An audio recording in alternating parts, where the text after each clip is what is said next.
ہمیں اپنی زندگی میں ان 12 عبادتوں کا معمول ضرور بنانا چاہیے، کیونکہ یہ ساری کی ساری چیزیں وہ ہیں جو نبی کریم صلی اللہ علیہ وسلم رمضان کے مہینے میں بذات خود کرا کرتے تھے۔ ان 12 چیزوں کا معمول بنانے سے انشاءاللہ رمضان کی برکتیں اور رمضان کی فضیلتیں ہمیں بہت زیادہ حاصل ہو جائیں گی۔ اب سوچنے اور سمجھنے والی بات ہے کہ آخر رمضان کی ان 12 قسم کی عبادتیں کرنے میں کیا حکمتیں اور راز پوشیدہ ہیں۔ رمضان میں 12 عبادات کرنے کے حیران کن پوشیدہ راز کیا ہیں؟ بسم اللہ الرحمن الرحیم۔ السلام علیکم رحمۃ اللہ وبرکاتہ۔ ماہ رمضان کے وہ 12 کام جو نبی کریم صلی اللہ علیہ وسلم نے بذات خود فرمائے۔ محترم ناظرین، ذرا سوچئے، اگر آپ کو معلوم ہو کہ صرف 30 دنوں میں آپ کی تقدیر بدل سکتی ہے، آپ کی زندگی میں خیر و برکت کا دروازہ کھل سکتا ہے اور اللہ تعالیٰ کی خاص رحمتیں آپ کی شامل حال ہو سکتی ہیں، تو کیا آپ اس موقع کو گنوا دیں گے؟ رمضان المبارک ایسا مہینہ ہے جس میں اللہ تعالیٰ اپنی مخلوق پر بے پناہ کرم فرماتا ہے، ہر نیکی کو کئی گنا بڑھا دیتا ہے اور ہر دعا کو قبولیت کا شرف عطا کرتا ہے۔ ان 12 کاموں میں سے سب سے پہلا کام تہجد کی نماز اور قیام اللیل۔ رمضان المبارک کا مہینہ وہ خاص وقت ہے جب اللہ کی رحمتیں بے حساب برستی ہیں، اور نبی کریم صلی اللہ علیہ وسلم نے ہمیں سکھایا کہ ان رحمتوں کو حاصل کرنے کا بہترین طریقہ قیام اللیل یعنی تہجد کی نماز ہے۔ آپ صلی اللہ علیہ وسلم رمضان کے مہینے میں تہجد کی خصوصی پابندی فرماتے تھے، یہاں تک کہ آپ کے مبارک پاؤں سوج جاتے۔ حضرت عائشہ رضی اللہ تعالیٰ عنہ فرماتی ہیں کہ میں نے عرض کیا، یا رسول اللہ، اللہ نے آپ کی اگلی پچھلی سب خطائیں معاف فرما دی ہیں، پھر آپ اتنی مشقت کیوں اٹھاتے ہیں؟ تو آپ صلی اللہ علیہ وسلم نے جواب دیا، کیا میں اللہ کا شکر گزار بندہ نہ بنوں؟ یہ جواب ہمیں یہ سکھاتا ہے کہ عبادت صرف ضرورت یا مغفرت کے لیے نہیں بلکہ اللہ کے شکر کے طور پر بھی کرنی چاہیے، خاص طور پر رمضان جیسے بابرکت مہینے میں۔ نبی کریم صلی اللہ علیہ وسلم نے اپنی امت کو تہجد کی فضیلت کے بارے میں بار بار تاکید فرمائی۔ تہجد کا وقت وہ وقت ہے جب آسمان کے دروازے کھول دیے جاتے ہیں اور اللہ تعالیٰ خود اپنے بندوں کو پکارتا ہے۔ کوئی ہے جو مجھ سے مانگے کہ میں اسے عطا کروں، ہے کوئی جو مغفرت طلب کرے کہ میں اسے معاف کر دوں۔ اس وقت کی جانے والی دعائیں کبھی رد نہیں ہوتیں، اور رمضان میں تو اس کی برکتیں مزید بڑھ جاتی ہیں۔ اس لیے نبی کریم صلی اللہ علیہ وسلم رمضان میں تہجد کے ذریعے اللہ سے خاص تعلق جوڑتے اور اپنی امت کو بھی اس کا حکم دیتے تھے۔ اگر ہم چاہتے ہیں کہ ہماری رمضان کی عبادات کا حقیقی لطف ہمیں حاصل ہو اور ہماری راتیں بھی بابرکت ہو جائیں، تو ہمیں نبی کریم صلی اللہ علیہ وسلم کی اس سنت کو زندہ کرنا ہوگا۔ رمضان کا ہر لمحہ قیمتی ہے، لیکن رات کے آخری پہر کا لمحہ سب سے زیادہ قیمتی ہے۔ یہ وقت وہ ہے جب دنیا سو رہی ہوتی ہے لیکن اللہ کے خاص بندے جاگ کر اپنے رب سے لو لگاتے ہیں۔ اگر ہم بھی اس عادت کو اپنا لیں تو رمضان کی ساری برکتیں ہمیں نصیب ہو سکتی ہیں۔ دوسرا کام جو رمضان میں ضرور کرنا چاہیے، قرآن کریم کی تلاوت کرنا۔ رمضان المبارک نزول قرآن کا مہینہ ہے، اور اس مہینے میں نبی کریم صلی اللہ علیہ وسلم جبرائیل علیہ السلام کے ساتھ مکمل قرآن مجید کا دور فرمایا کرتے تھے۔ حضرت ابن عباس رضی اللہ تعالیٰ عنہ فرماتے ہیں کہ نبی کریم صلی اللہ علیہ وسلم سب سے زیادہ سخی رمضان میں ہوتے، جب جبرائیل علیہ السلام آپ کے پاس آتے اور قرآن کا دور فرماتے۔ اس سے ہمیں یہ سبق ملتا ہے کہ رمضان کا مہینہ قرآن کے ساتھ خصوصی تعلق بنانے کا مہینہ ہے۔ جتنا زیادہ قرآن کی تلاوت کی جائے، اتنا ہی زیادہ روح کو سکون اور قلب کو روشنی نصیب ہوتی ہے۔ نبی کریم صلی اللہ علیہ وسلم کی یہ سنت ہمیں سکھاتی ہے کہ ہم رمضان میں اپنی عبادات میں سب سے زیادہ توجہ قرآن پر دیں۔ قرآن کی تلاوت کے کئی روحانی، جسمانی اور ذہنی فوائد ہیں۔ یہ دل کی بیماریوں کا علاج ہے، یہ پریشانیوں کا حل ہے، اور سب سے بڑھ کر یہ اللہ کے قریب لے جانے والا ذریعہ ہے۔ نبی کریم صلی اللہ علیہ وسلم رمضان میں روزانہ قرآن مجید کی تلاوت کرتے اور اس کی برکتوں کو اپنی زندگی کا حصہ بناتے۔ اگر ہم بھی چاہتے ہیں کہ رمضان میں ہمیں حقیقی برکت حاصل ہو تو ہمیں نبی کریم صلی اللہ علیہ وسلم کی اس سنت پر عمل کرنا ہوگا اور زیادہ سے زیادہ قرآن کو پڑھنے اور سمجھنے کی کوشش کرنی ہوگی۔ رمضان کے دن اور رات تیزی سے گزر جاتے ہیں، لیکن اگر ان لمحوں کو قرآن کی تلاوت میں گزارا جائے تو یہ قیمتی لمحات ہمیشہ کے لیے نور اور برکت میں بدل جاتے ہیں۔ نبی کریم صلی اللہ علیہ وسلم نے فرمایا، قرآن پڑھو کیونکہ قیامت کے دن یہ اپنے پڑھنے والوں کے لیے سفارش کرے گا۔ ہمیں چاہیے کہ اس رمضان میں قرآن کے ساتھ اپنا تعلق مضبوط کریں، کیونکہ یہی وہ کتاب ہے جو ہمارے لیے ہدایت، روشنی اور دنیا و آخرت کی کامیابی کا ذریعہ ہے۔ تیسرا کام جو رمضان میں ضرور کرنا چاہیے، افطار میں سخاوت اور دوسروں کو کھلانا۔ رمضان المبارک میں نبی کریم صلی اللہ علیہ وسلم سخاوت اور فیاضی کی ایک عظیم مثال تھے۔ آپ صلی اللہ علیہ وسلم عام دنوں میں بھی سب سے زیادہ سخی تھے، لیکن رمضان میں آپ کی سخاوت مزید بڑھ جاتی۔ حضرت ابن عباس رضی اللہ تعالیٰ عنہ فرماتے ہیں، نبی کریم صلی اللہ علیہ وسلم لوگوں میں سب سے زیادہ سخی تھے، اور رمضان میں تو آپ کی سخاوت تیز ہوا سے بھی زیادہ بڑھ جاتی تھی۔ یہ ہمیں سکھاتا ہے کہ رمضان میں ہمیں بھی اللہ کی راہ میں خرچ کرنا چاہیے اور زیادہ سے زیادہ لوگوں کو کھانا کھلانے کی کوشش کرنی چاہیے، خاص طور پر افطار کے وقت۔ نبی کریم صلی اللہ علیہ وسلم نے فرمایا، جو کسی روزہ دار کو افطار کرائے گا اسے روزہ دار کے برابر اجر ملے گا، بغیر اس کے کہ روزہ دار کے اجر میں کوئی کمی ہو۔ اس کا مطلب ہے کہ اگر ہم کسی کو افطار کراتے ہیں تو ہمیں بھی روزے کا پورا ثواب ملتا ہے، چاہے ہم نے خود روزہ رکھا ہو یا نہ رکھا ہو۔ یہ ایک ایسی عبادت ہے جو بہت آسان ہے، لیکن اس کا اجر بہت بڑا ہے۔ ہمیں رمضان میں اس سنت کو اپنانا چاہیے اور جتنا ممکن ہو دوسروں کو کھانے میں شریک کرنا چاہیے۔ افطار کرانے کی یہ سنت ہمیں صرف ثواب ہی نہیں بلکہ محبت، اتحاد اور بھائی چارے کا پیغام بھی دیتی ہے۔ نبی کریم صلی اللہ علیہ وسلم رمضان میں دوسروں کو افطار کراتے تاکہ امت میں محبت بڑھے اور غریبوں کی بھی خوشیوں میں شریک کیا جائے۔ اگر ہم بھی چاہتے ہیں کہ رمضان کی برکتوں میں اضافہ ہو تو ہمیں بھی اس عظیم عمل کو اپنانا ہوگا اور دوسروں کی مدد کر کے اللہ کی خوشنودی حاصل کرنی ہوگی۔ چوتھا کام جو رمضان میں ضرور کرنا چاہیے، کثرت سے دعا مانگنا اور استغفار کرنا۔ رمضان المبارک دعا کی قبولیت کا مہینہ ہے اور نبی کریم صلی اللہ علیہ وسلم اس مہینے میں دعا مانگنے کو بہت زیادہ پسند فرماتے تھے۔ آپ صلی اللہ علیہ وسلم نے فرمایا، روزہ دار کی دعا رد نہیں کی جاتی یہاں تک کہ وہ افطار کر لے۔ اس حدیث سے ہمیں معلوم ہوتا ہے کہ روزہ دار جب بھی دعا کرتا ہے، خاص طور پر افطار کے وقت، تو اللہ اس کی دعا کو ضرور قبول فرماتے ہیں۔ نبی کریم صلی اللہ علیہ وسلم رمضان میں ہر وقت دعا مانگا کرتے، چاہے وہ سحری کا وقت ہو، دن کا کوئی لمحہ ہو یا افطار کا بابرکت وقت ہو۔ دعا صرف ایک رسمی عمل نہیں بلکہ اللہ سے اپنا تعلق مضبوط کرنے کا ایک بہترین ذریعہ ہے۔ نبی کریم صلی اللہ علیہ وسلم نے ہمیں سکھایا کہ جب بھی دعا مانگو تو پورے یقین اور خلوص کے ساتھ مانگو، کیونکہ اللہ اپنے بندوں کی دعاؤں کو سنتا ہے اور انہیں قبول کرتا ہے۔ آپ صلی اللہ علیہ وسلم خود بھی رمضان میں خصوصی دعائیں کرتے، اپنے لیے اور اپنی امت کے لیے اور پوری انسانیت کے لیے۔ ہمیں بھی چاہیے کہ اس رمضان میں دعا کو اپنا ہتھیار بنائیں اور اللہ سے ہر حال میں رجوع کریں۔ رمضان میں دعا کی قبولیت کے بے شمار مواقع ہیں، اور جو شخص اس مہینے میں دعا سے غافل ہو جائے وہ بہت بڑی نعمت سے محروم ہو جاتا ہے۔ نبی کریم صلی اللہ علیہ وسلم نے ہمیں سکھایا کہ مغفرت، عافیت، ہدایت اور جنت کا سوال اللہ سے کرتے رہیں، کیونکہ اگر یہ چیزیں مل گئیں تو دنیا اور آخرت کی ساری کامیابیاں خود بخود حاصل ہو جائیں گی۔ ہمیں چاہیے کہ اس رمضان میں نبی کریم صلی اللہ علیہ وسلم کی اس سنت کو اپنائیں اور اپنے رب سے خوب دعائیں مانگیں۔ پانچواں کام جو رمضان میں ضرور کرنا چاہیے، سخاوت اور صدقہ خیرات میں اضافہ کرنا۔ نبی کریم صلی اللہ علیہ وسلم کی زندگی میں سخاوت کا ایک خاص مقام تھا، لیکن رمضان کے مہینے میں آپ کی سخاوت اپنی انتہا پر ہوتی۔ حضرت ابن عباس رضی اللہ تعالیٰ عنہ فرماتے ہیں، نبی کریم صلی اللہ علیہ وسلم سب سے زیادہ سخی تھے اور رمضان میں آپ کی سخاوت تیز چلنے والی ہوا سے بھی زیادہ بڑھ جاتی۔ رمضان میں نبی کریم صلی اللہ علیہ وسلم زیادہ سے زیادہ صدقہ و خیرات کرتے، غریبوں کی مدد کرتے، یتیموں کا خیال رکھتے اور ضرورت مندوں کو عطا فرماتے۔ ہمیں بھی چاہیے کہ ہم اس رمضان میں اس سنت پر عمل کریں اور جتنا ہو سکے اللہ کی راہ میں خرچ کریں۔ صدقہ و خیرات دینے کے بے شمار فضائل ہیں۔ نبی کریم صلی اللہ علیہ وسلم نے فرمایا، صدقہ بلاؤں کو ٹالتا ہے اور عمر میں برکت دیتا ہے۔ رمضان میں دیا گیا ایک نیکی کا عمل کئی گنا زیادہ بڑھا دیتا ہے، اور اس مہینے میں صدقہ دینے والے کو بے شمار اجر و ثواب حاصل ہوتا ہے۔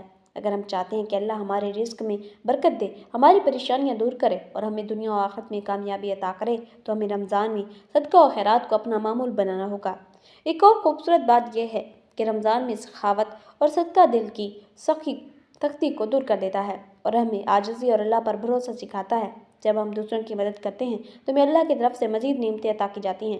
نبی کریم صلی اللہ علیہ وسلم کا فرمان ہے، اللہ تعالیٰ بندے کی مدد میں ہوتا ہے جب تک بندہ اپنے بھائی کی مدد میں ہوتا ہے۔ ہمیں بھی اس رمضان میں نبی کریم صلی اللہ علیہ وسلم کی سخاوت کا مظاہرہ کرنا چاہیے اور جتنا ممکن ہو غریبوں، مسکینوں اور ضرورت مندوں کی مدد کرنی چاہیے۔ چھٹا کام جو رمضان میں ضرور کرنا چاہیے، ذکر و تسبیح اور اللہ کی یاد میں مشغول رہنا۔ نبی کریم صلی اللہ علیہ وسلم رمضان کے مہینے میں ہر وقت اللہ کی یاد میں مشغول رہتے۔ آپ صلی اللہ علیہ وسلم کی زبان پر ہر لمحہ اللہ کے ذکر سے تر رہتی، اور آپ امت کو بھی یہی تلقین فرماتے تھے کہ رمضان میں زیادہ سے زیادہ اللہ کا ذکر کریں۔ حضرت عائشہ رضی اللہ تعالیٰ عنہ فرماتی ہیں کہ نبی کریم صلی اللہ علیہ وسلم رمضان میں ہر وقت اللہ کی تسبیح و تحمید بیان کرتے اور صحابہ کرام کو بھی اس کی تلقین فرماتے۔ ذکر ایک ایسی عبادت ہے جس کے لیے کسی خاص وقت یا حالت کی قید نہیں، اور رمضان میں تو اس کی برکتیں کئی گنا بڑھ جاتی ہیں۔ نبی کریم صلی اللہ علیہ وسلم نے فرمایا، جو شخص سبحان اللہ، الحمدللہ، لا الہ الا اللہ، اللہ اکبر کہے، اس کے لیے جنت میں ایک درخت لگا دیا جاتا ہے۔ یہ عمل نہایت آسان ہے، لیکن اس کا اجر بے حد بڑا ہے۔ اگر ہم چاہتے ہیں کہ ہمارے رمضان کے لمحات ضائع نہ ہوں تو ہمیں ہر وقت اللہ کا ذکر کرنے کی عادت ڈالنی چاہیے۔ رمضان میں ذکر کرنے کے کئی روحانی فوائد بھی ہیں۔ یہ دل کو سکون دیتا ہے، گناہوں کو مٹاتا ہے اور اللہ کے قریب لے جاتا ہے۔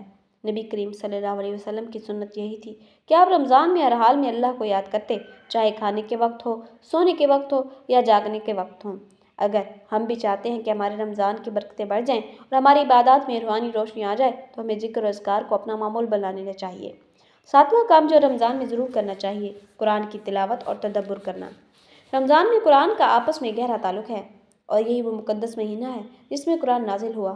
جیسے کہ اللہ تعالیٰ فرماتے ہیں، رمضان کا وہ مہینہ وہ ہے جس میں قرآن نازل کیا گیا، جو لوگوں کے لیے ہدایت اور جس میں ہدایت اور حق و باطل کے درمیان فرق کرنے والی نشانیاں واضح ہیں۔ نبی کریم صلی اللہ علیہ وسلم رمضان المبارک میں سب سے زیادہ قرآن کی تلاوت فرماتے اور اسے سمجھنے اور اس پر غور و فکر کرنے میں وقت صرف کرتے۔ حضرت جبرائیل علیہ السلام ہر رمضان میں آ کر نبی کریم صلی اللہ علیہ وسلم کے ساتھ قرآن کا دور کیا کرتے، اور آخری رمضان میں یہ دور 2 مرتبہ مکمل ہوا۔ قرآن ایک ایسی نعمت ہے جو ہماری زندگی کے ہر مسئلے کا حل رکھتا ہے۔ رمضان میں اس کی تلاوت کرنا نبی کریم صلی اللہ علیہ وسلم کی سنت بھی ہے اور دل کی روشنی کا سبب بھی۔ قرآن کے ذریعے اللہ بندے سے کلام کرتا ہے، اور جو شخص رمضان میں قرآن کی تلاوت کو اپنا معمول بنا لیتا ہے وہ اللہ کے قرب کو پا لیتا ہے۔ آپ صلی اللہ علیہ وسلم نے فرمایا، جو شخص قرآن کی تلاوت کرے اور اس پر عمل کرے تو اس کے والدین کو قیامت کے دن ایسا تاج پہنایا جائے گا جس کی روشنی سورج سے بھی زیادہ ہوگی۔ ہمیں بھی چاہیے کہ ہم اس رمضان میں قرآن کی تلاوت کا خاص اہتمام کریں اور اسے سمجھنے کی کوشش کریں، اپنی زندگی میں قرآن کے مطابق ڈھالنے کی نیت کریں۔ قرآن صرف پڑھنے کے لیے نہیں بلکہ اس پر عمل کرنے کے لیے بھی ہے۔ نبی کریم صلی اللہ علیہ وسلم خود قرآن کے عملی نمونہ تھے، اور رمضان میں آپ صلی اللہ علیہ وسلم کا زیادہ تر وقت قرآن کی تلاوت، اس پر غور و فکر اور اس کے مطابق زندگی گزارنے میں صرف ہوتا۔ ہمیں بھی چاہیے کہ ہم رمضان میں قرآن کے ساتھ اپنا تعلق مضبوط کریں، اس کی روشنی میں اپنی زندگی کا جائزہ لیں، اس کے احکامات کو اپنانے کی بھرپور کوشش کریں۔ 8واں کام جو رمضان میں ضرور کرنا ہے، اعتکاف کرنا اور عبادت میں مکمل مشغول ہو جانا۔ رمضان کا آخری عشرہ عبادت اور ریاضت کا بہترین موقع ہوتا ہے، اور نبی کریم صلی اللہ علیہ وسلم نے اس عشرے میں اعتکاف کو لازم پکڑا۔ حضرت عائشہ رضی اللہ تعالیٰ عنہ فرماتی ہیں کہ نبی کریم صلی اللہ علیہ وسلم رمضان کے آخری 10 دنوں میں اعتکاف کیا کرتے تھے، یہاں تک کہ آپ کا وصال ہو گیا۔ پھر آپ کے بعد آپ کے ازواج مطہرات نے بھی اعتکاف کیا۔ اعتکاف کا مقصد دنیا کی مصروفیات سے کٹ کر خالصتاً اللہ کی عبادت میں مشغول ہونا اور اپنے رب کے تعلق کو مضبوط کرنا ہے۔ اعتکاف ایک ایسی عبادت ہے جو روحانی سکون عطا کرتی ہے اور اللہ کی قربت کا ذریعہ بنتی ہے۔ جب بندہ دنیاوی مشاغل کو چھوڑ کر مسجد میں اللہ کے حضور حاضر ہوتا ہے تو اس کا دل نور ایمان سے بھر جاتا ہے۔ نبی کریم صلی اللہ علیہ وسلم رمضان کے آخری ایام میں مکمل یکسوئی کے ساتھ عبادت میں مشغول ہو جاتے اور شب قدر کو پانے کی کوشش کرتے۔ یہ وہ رات ہے جس کی عبادت 1000 مہینوں سے افضل ہے، اور جس کی یہ رات نصیب ہو گئی اور بخشش اور رحمتوں سے مالا مال ہو گیا۔ ہمیں بھی نبی کریم صلی اللہ علیہ وسلم کی سنت پر عمل کرتے ہوئے رمضان کے آخری عشرے میں اعتکاف کی کوشش کرنی چاہیے۔ اگر مکمل اعتکاف ممکن نہ ہو تو کم از کم چند دنوں یا راتوں کے لیے مسجد میں عبادت میں مشغول ہونے کی نیت کر لینی چاہیے۔ اعتکاف سے سب سے بڑا فائدہ یہ ہے کہ یہ بندے کو اللہ کے قریب کر دیتا ہے، اس کی دنیاوی الجھنوں کو ختم کر دیتا ہے۔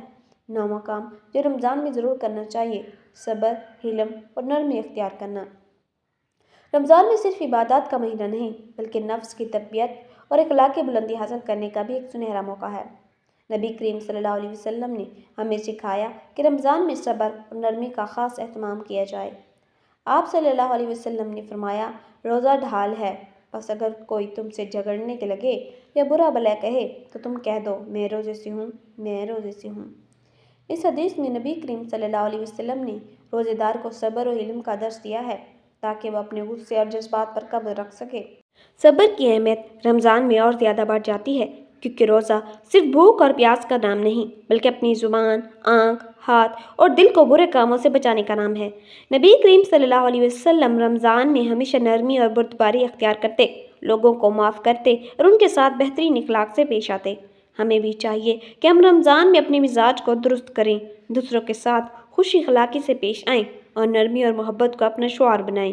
جو شخص رمضان میں صبر اختیار کرتا ہے وہ اللہ کی خاص رحمت کا حقدار بن جاتا ہے۔ نبی کریم صلی اللہ علیہ وسلم نے فرمایا، جس نے رمضان میں کسی روزہ دار کو پانی پلایا، افطار کرایا، اللہ اسے میرے حوض کوثر سے پانی پلائے گا جس کے پاس کبھی پیاس محسوس نہیں کرے گا۔ اس لیے ہمیں چاہیے کہ ہم نہ صرف خود صبر کریں بلکہ دوسروں کے ساتھ حسن سلوک کریں، انہیں نیکی کی طرف بلائیں۔ 10واں کام جو رمضان میں ضرور کرنا چاہیے، سحری کرنا اور اسے باعث برکت سمجھنا۔ رمضان کی ایک بڑی نعمت سحری ہے جو نہ صرف جسمانی توانائی کا ذریعہ ہے بلکہ روحانی برکات سے بھی بھرپور ہے۔ نبی کریم صلی اللہ علیہ وسلم نے سحری کرنے کی بہت تاکید فرمائی اور فرمایا، سحری کیا کرو کیونکہ سحری میں برکت ہے۔ بخاری اور مسلم۔